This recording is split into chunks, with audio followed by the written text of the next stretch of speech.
Hello everyone, this is Ankita Awasthi. Welcome to my channel Ankita's vision. So बच्चों, जो यहाँ मैं आपको इन्फॉर्मेशन देने वाली हूँ वो है बीएचयू से रिलेटेड, क्योंकि इसका जो शेड्यूल था वो बिल्कुल अभी चेंज हो गया है। इसका जो करेक्शन विंडो था वो ओपन होना था पहले, लेकिन इसका वही डेट था जिस टाइम पे राउंड 1 आना था।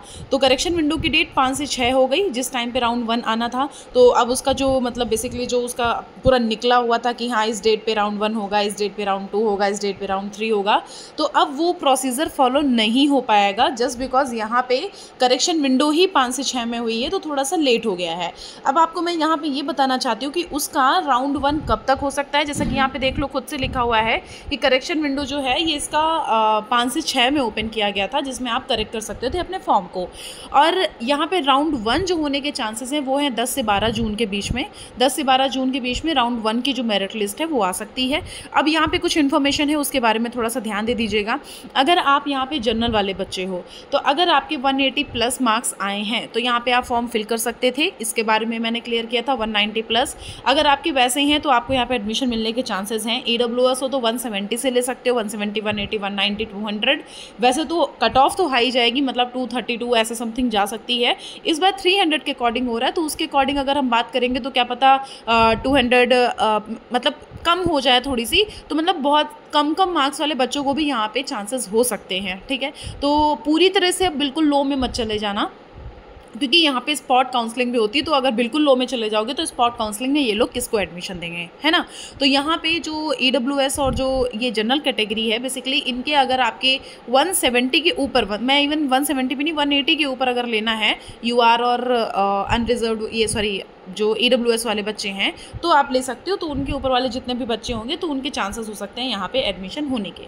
अब यहाँ पे अगर बात करें कि OBC देखो, पहली लिस्ट के लिए हम अगर बोले तो पहली लिस्ट में तो देखो 170 160 ऐसे तक आएगा लास्ट। ठीक है, और SC ST वालों बच्चों का भी थोड़ा सा जाता है। ऐसा नहीं है कि आपके अगर 40 नंबर हैं तो यहाँ पे एडमिशन मिल जाए, थोड़े से उस टाइम पे पॉसिबिलिटीज़ कम हो जाती हैं। तो आपको बस यही ध्यान देना है कि यहाँ पे अगर आपके इतने मार्क्स हैं, अगर आपके 100 प्लस में मतलब 120 ऐसे हैं तो SC ST वाले बच्चों के चांसेस हो सकते हैं 120 30। और अगर आप यहाँ पे जनरल कैटेगरी से हो तो आपको 200 प्लस लाने पड़ेंगे। EWS तो 180 हम मान सकते हैं। ठीक है, ये थोड़ी सी कट ऑफ पे बात हो गई। अब हम बात करें कि इसकी जो लिस्ट आती है वो इसकी ऑफिशियल वेबसाइट पे कब आती है, क्या रहता है इसके बारे में। तो देखो, आफ्टर मेरिट लिस्ट आपको करना क्या होगा, आपको यहाँ की वेबसाइट जो है वो लॉगिन करनी होगी, और लॉगिन करने के बाद आपको उस पर देखना पड़ेगा कि कैसा क्या यहाँ पे प्रोसीजर है। वैसे तो क्या होता है, हर एक डिपार्टमेंट यहाँ पे जो मेरिट लिस्ट निकलती है वो रिजल्ट डिपार्टमेंट निकालता है। जैसे हिस्ट्री डिपार्टमेंट है वो अपना मेरिट लिस्ट निकालेगा, हॉर्टिकल्चर है वो अपना निकालेगा, बॉटनी है अलग अपना निकालेगा, जूलॉजी अपना निकालेगा। तो अगर आप देखने गए हो हॉर्टिकल्चर वाले में, हॉर्टिकल्चर का निकला, अब आप सोच रहे हो मैम मेरा इकोनॉमिक्स तो है ही नहीं, इकोनॉमिक्स का आया ही नहीं है, तो वो आपका डिपार्टमेंट निकालेगा। तो अगर वैसे मेरे पास जब वहाँ पे जो मेरे फ्रेंड्स हैं वो हमें फ़ोटो भेज देते हैं तो हम आपको वो डिक्लेयर कर देते हैं, वो आपको दिखा देते हैं। वो बेसिकली अपने नोटिस बोर्ड पे लगाते हैं और थोड़े टाइम बाद आपके ऑफिशियल वेबसाइट पे अपलोड करते हैं। तो हम आपको पहले ही बता देंगे कि कैसे क्या। तो अगर आप नए हो तो चैनल को सब्सक्राइब कर लेना और टेलीग्राम चैनल को ऐड कर लेना अपने में। ठीक है, मैं तुरंत ही वीडियो बना दूंगी, क्योंकि मेरिट लिस्ट आती है तो सबसे पहले वहाँ नोटिस बोर्ड पर लगती है, उसके बाद पब्लिश करी जाती है। ठीक है, तो पब्लिश होने में थोड़ा सा टाइम लगेगा, तो इसलिए अगर आपको यहाँ पे चाहिए तो मैं आपको दिखा दूंगी, आपको बता दूंगी। तो हर एक डिपार्टमेंट अपनी अपनी अलग अलग रिजल्ट निकालता है, अलग अलग मेरिट लिस्ट निकालता है। ठीक है, तो आपको वेबसाइट पे लॉगिन करके करना पड़ेगा। दूसरी चीज़, यहाँ पे 2 ऑप्शन आते हैं, अपग्रेड या फिर फ्रीज़। अपग्रेड मतलब अगर आप आपको लगता है कि हाँ मैं मेरे को और भी अच्छा कॉलेज मिल सकता था, तो अगर आपको ऐसा लग रहा है कि हाँ आपको और अच्छा कॉलेज मिल सकता था तो आप अपग्रेड पे जा करके क्लिक कर सकते हो। और अगर आपको लग रहा है कि नहीं ठीक है यही कॉलेज मेरे लिए ठीक है, मैं यहीं पर पढ़ना चाहता हूं, तो आप फ्रीज कर सकते हो। तब ये चीज़ थोड़ा सा ध्यान दे देना, अपग्रेड और फ्रीज का। तो आप फ्रीज कर सकते हो, तो वहाँ पे फ्रीज कर दोगे तो आपको वही कॉलेज मिलेगा जो आपको दिया गया है,